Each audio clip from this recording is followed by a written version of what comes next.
Hi guys, Flatmeister here with another low effort video. Um, really surprised at how well the other two videos took off. A load of new subscribers, so thank you and welcome to my channel. Yeah, scrolling through the news sites, and I came across this. Like, right, okay, let's get into it. Right, this developer that aims to explore female sexuality with a game that lets you bone ISIS to death. This is Kotaku article, right? You would have thought. Well, this is the funny thing, right?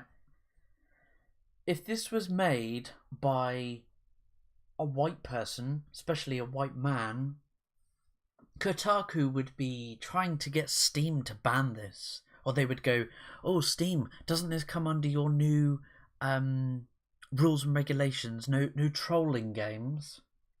I've got no problem with this. Right, don't get me wrong. I have no problem with this game or any game existing. Right. So Gita Jackson, who I've noticed does a lot of stupid articles. She's constantly bitching and moaning about my patriarchy, my toxic masculinity. So, Super Patriotic Dating Simulator began its Kickstarter campaign on Saturday. It's your typical romantic story of an elite spy infiltrating, seducing, and then killing members of ISIS. I mean, it does look pretty much like a rip-off of Hunipop.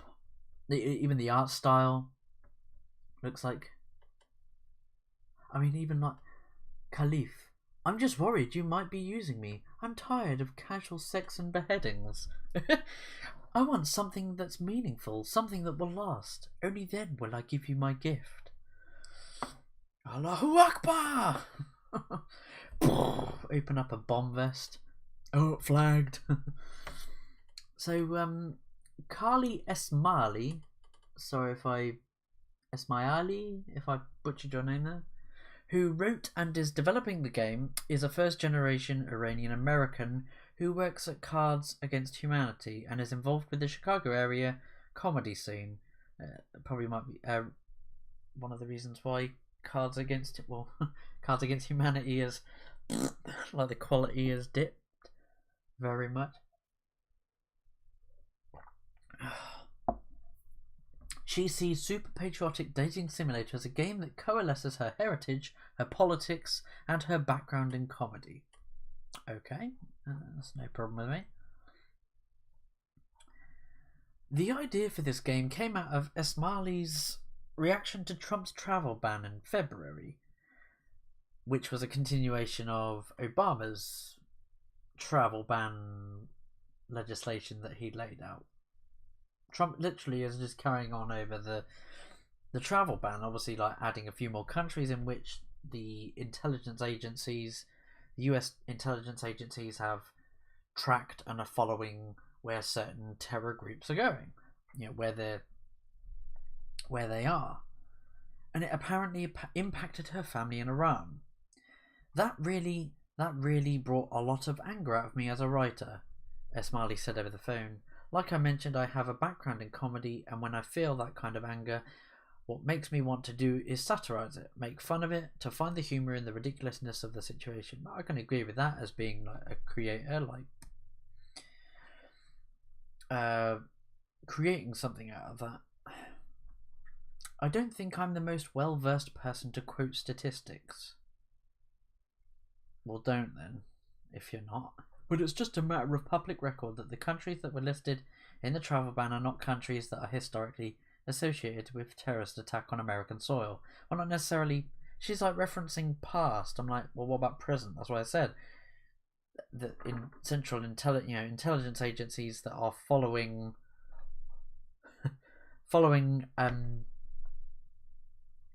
where these terrorist groups are and where they're moving on to, where they're based.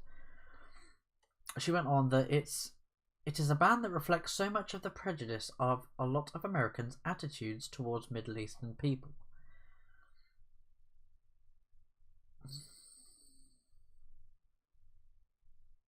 No, I didn't think there was a lot of prejudice. Ismaili said that she feels like, I know lots of Middle Eastern people. I've been like friends in the past with Middle Eastern people. I know Middle Eastern people at present. I don't discriminate against them. Like that's the first thing. Like when I meet them either online or have met them, you know, especially online, like you don't know that someone's Middle Eastern until they tell you, or if it's in their bio. But most of the time, some most normal people don't feel the need to say, hello, my name's Flatmeister and I'm a white man in 30s. I don't discriminate. She says that she feels like ISIS has become a common political talking point for talking about the Middle East. Yes, because it's very prominent, that's why. But that much of the discussion about ISIS does not accurately reflect the attitudes of Middle Eastern people. Like, loads of people are saying, oh, there's loads of Middle Eastern people that are being oppressed by ISIS in Middle Eastern countries. ISIS is just so often used in political debate as a boogeyman for all Middle Eastern people. No, it's not. Really isn't. Citation needed. It really bothered me that this group that is not representative Middle Eastern people or my family or Muslim people in general is so often held up as a political example for why all Middle Eastern people are dangerous. They're not. Ideologies are dangerous. And the people that are extremist, have extreme views within those ideologies. Social justice, anyone? So she combines her anger about the travel ban with why about the travel ban? Why not about ISIS, who are dangerous? You should be angry about that there is terrorists. Combining her anger about the travel ban with a sexy dating sim was a natural choice for her. Ismaili said that without the sexual aspect, the game wouldn't feel satirical anymore and would just become a reproduction of ISIS propaganda. Like I said, if this was created by a white man, Kotaku, and all the other SJW outlets like Polygon Destructoid, VG247, Waypoint, would all be... They'd be attacking the developer online. They would be going after Steam for this game to be pulled. Oh, this is a trolling game. This is inciting hatred, hateful messages towards Middle Eastern people. This is anti-Middle Eastern. This is anti-Muslim propaganda. This is hate speech. But no, because it's a woman and it's made by a Middle Eastern woman, it's okay. She's woke. She's one of our a little minority. Oh fuck! What was that? Oh, what was the phrase at diversity in comics? Purse puppy. That's it. Purse puppy. Like, you know, she's their purse puppy. I didn't want to reproduce their imagery and continue to give them credibility or space in the conversation that they'd previously taken up, she said. So that is where the objectification of the male characters really came into play for me. Again, it's alright to objectify male characters, you know, because these men, these Middle Eastern terrorist men, they're in a position of power. Ooh, they could chop your head off. I like this other picture here. Husani. It's just a heavy scimitar, and I get pretty sweaty practicing all my moves. Do you think it's too much? Excuse me for being so juicy in front of you. Yeah, I don't think... is he in front of a school there? You're not allowed to go to school. Chop your head off. Is that what it's called? Immigrant Father Studios. It's not very catchy.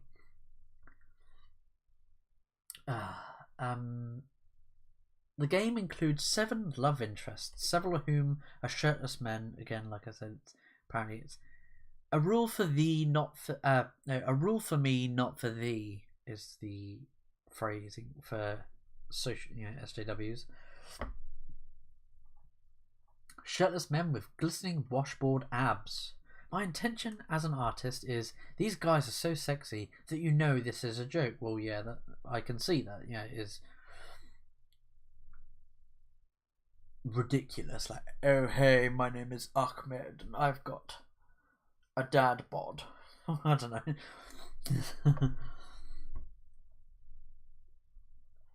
She said, it's a big fuck you to ISIS, that a group that is so strategically focused on intimidation and fear and legitimacy would have their legitimacy. The fuck is the matter with you, Flatmeister? Can't you talk properly? Legitimacy taken from them using the same tactics of objectification and dehumanization. Like I said, I got no problem with this game existing. I'm just calling out hypocrisy where it is.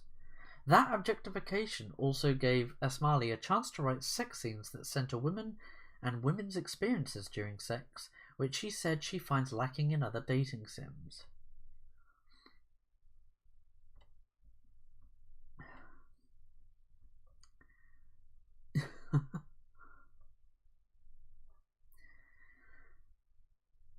From both my upbringing in Iranian American cultures, I really was dissatisfied with the sexual education I received about my own body and the portrayal of women's pleasure in general. Yeah, I wonder if there's like an FGM minigame in the game. Oh god, no, that was too edgy. Use the WASD key to move the crude knife around. Oh god. Press enter to snip and slice. Oh god, no, I shouldn't have gone there. Oh dearie me. Oh, where was I? One of the bones I've always had to pick with the dating sims that I've personally played is that they never really seem to represent a depiction of female pleasure. She said that well, a lot of dating games, you know, the women arriving and making orgasmic noises. Obviously, Kotaku and the SJW a lot like, oh no, this is that's created for the male gaze. That's created for women make orgasmic noises when they're receiving pleasure. But it's funny that they'll frame it in the it's created for the male gaze. It's sexual objectification of the women. That the man owns this woman's sexuality. No, she's happily having an orgasm. God.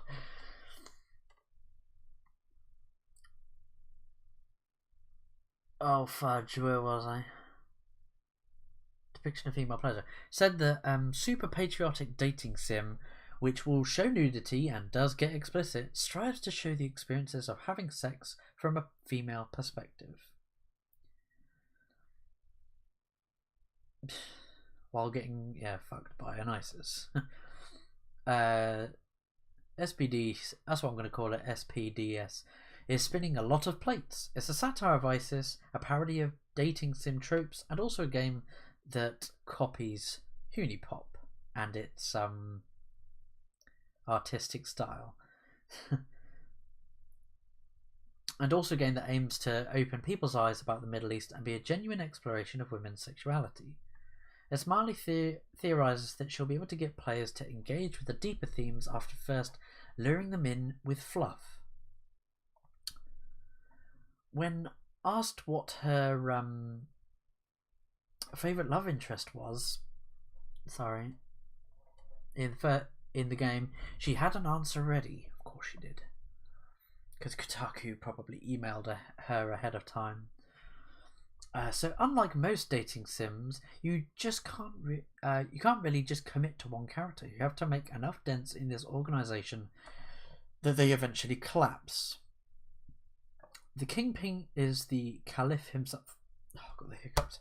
You know, leader of the caliphate, the imam of imams. I wrote him with a lot of love.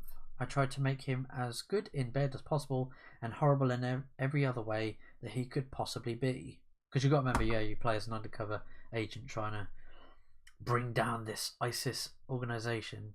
But I read this article a bit earlier, and the comments aren't having any of it. Like, Soul of Cinder. good grief, you know, after 2 years of having left this site, I decided to come back, and yeah, this boggles my mind by the neuroticism on display. What the hell? We have an idiot writer here who complains about Ivy boobs and outfits. Oh, I suppose it's Ajita Jackson. Yet we are okay with objectifying guys. You know, I'm fine with the game existing. And I'm fine with Soul Calibur 6 existing. And that looked really awesome. Definitely gonna prefer to play that over Dead or Alive, the new one. Plus, fuck ISIS. She should have made a dating sim with the Ayatollah if she has a bone to pick with her sex ed classes. And Buccaneer again with this top comment here. I don't think I'm the most well-versed person to quote statistics. And he said the same. Yeah, so don't do it. Countries that were listed in the travel ban are not countries that are historically associated with terror attacks on American soil. Again, sort of brings up the same points that I did, that no one has promised you the ban to be a response to historical, past events, sweetheart. The ban addresses current risks. Historical accounts are merely one of the components that decides what terrorism risk level is assigned to a country. Past and currently tracked terror plots, Islamist recruitment, Islamist finances, you name it. To top that off, there may be no fatal terror attacks by the banned country's citizens, but there actually were terrorist attacks involving multiple wounded. Moreover, the ban is up for revisions with regards to the scope of the ban. Like I said, it was a continuation of Obama's ban. The ban does omit some countries we all know should be on the list.